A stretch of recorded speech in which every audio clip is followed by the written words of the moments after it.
Sir, honestly, I'm a little nervous. Why is So, who makes the rule for whole country? that's actually one of the best question anyone can ask. What if tomorrow morning the constitution suddenly disappeared? What would happen? Confusion everywhere. Oh, writing such a huge rule book must have taken years. One of the biggest teamwork project in India's history. I get confused between 26 November and 26 January.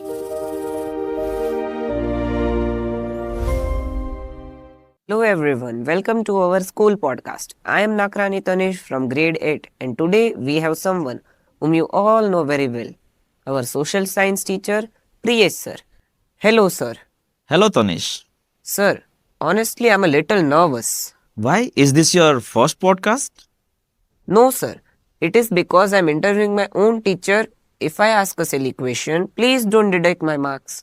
Don't worry, today's interview has no marks, only fun. That's a relief. So, before we start, I have one question that has been bothering me for a long time. Go ahead. At home, my parents always say, our house, our rules.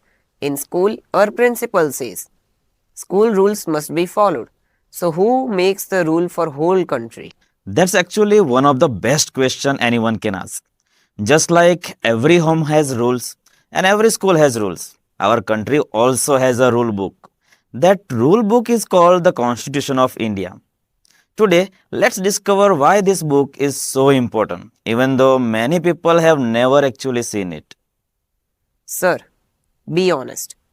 Is the Constitution just a huge book with hundreds of difficult words that only lawyers understand? That's exactly what many students think. But let me ask you something first.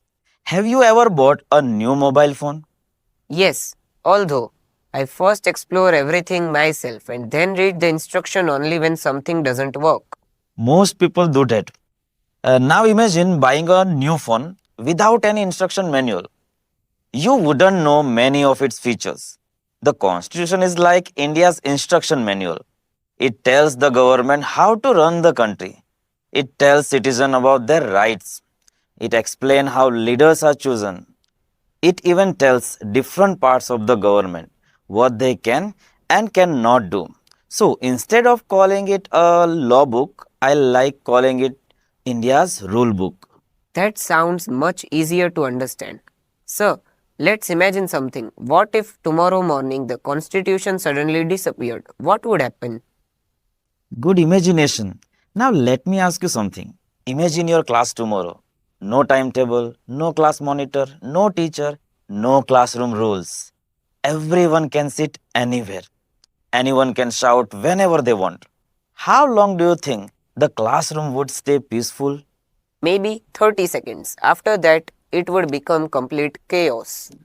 Exactly. The same thing would happen in a country without constitution. Nobody would clearly know who has what power. People's rights might not be protected. There would be confusion everywhere. That's why the constitution keeps the country organized. So, writing such a huge rule book must have taken years. Who actually wrote it? One person? Not one person. A group called the Constituent Assembly worked together. There were brilliant thinkers, lawyers, leaders, and experts. The drafting committee was led by Dr. B.R. Ambedkar. Because of his remarkable contribution, he is known as the father of the Indian Constitution. So, it wasn't one person's idea, it was teamwork. Exactly. One of the biggest teamwork project in India's history. Sir, can I confess something? Every year, I get confused between 26 November and 26 January. Don't worry. Even many adults get confused. Let's make it simple. Imagine your parents buy you a bicycle today, but they say you will start riding it on Sunday. So there are two important dates. One, the day you got the bicycle, and second, the day you started using it. Similarly, India adopted the Constitution on 26 November 1949 and it came into force on 26 January 1950. That's why we celebrate Constitution Day and Republic Day separately. Finally, I'm never going to forget this example. Sir, people always say, our constitution is one of the best in the world. What makes it so special? Because it promises four beautiful values: justice, liberty, equality, and fraternity. Those words sound big. Can you explain them in normal language? Of course, justice means everyone should be treated fairly. Liberty means you have freedom. Equality means nobody is superior because of religion, caste, or gender. Fraternity means we should treat each other like one family, respecting one another despite our differences.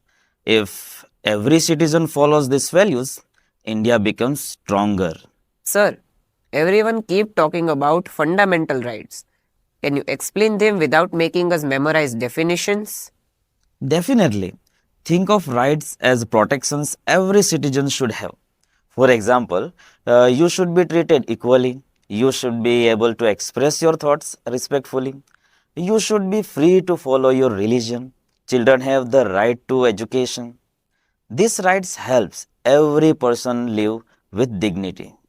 So rights are like a safety shield. Exactly. That's a wonderful way to think about them. Okay, if I have rights, can I do whatever I want? No. Let me ask you something. Imagine a cricket match. Every player say, I only want to bat. Nobody wants to bowl. Nobody wants to field. Can the match happen? Not at all. It would end before it even starts. Exactly. Rights and duties are like batting and fielding. Both are equally important.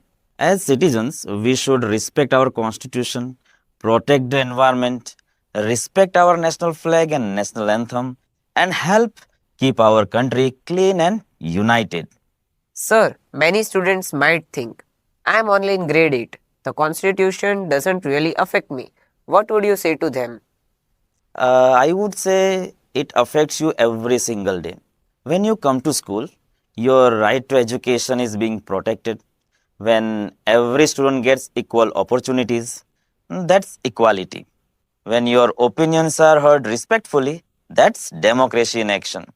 The constitution isn't only in parliament, it's present in our classrooms, playgrounds, and everyday life. Sir, time for rapid fire. Only one word answers. Ready? Okay, let's do it. One word that comes to your mind when you hear constitution. Justice, Father of the Indian Constitution. Dr. B.R. Ambedkar. Largest democracy. India, Rights or duties. both One quality every citizen should have. responsibility. Perfect score. So, after today's conversation, I realized something. The Constitution isn't just a book for judges, lawyers, or politicians.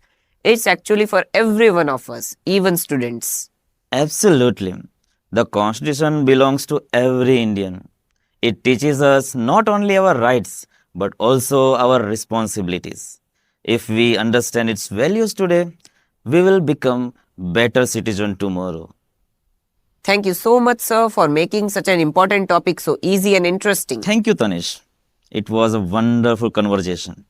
And thank you to everyone who listened to today's episode. If you also enjoyed this conversation, keep asking questions, stay curious, and remember, learning social science is not just about memorizing fact. It is about understanding the world around us. Bye, everyone.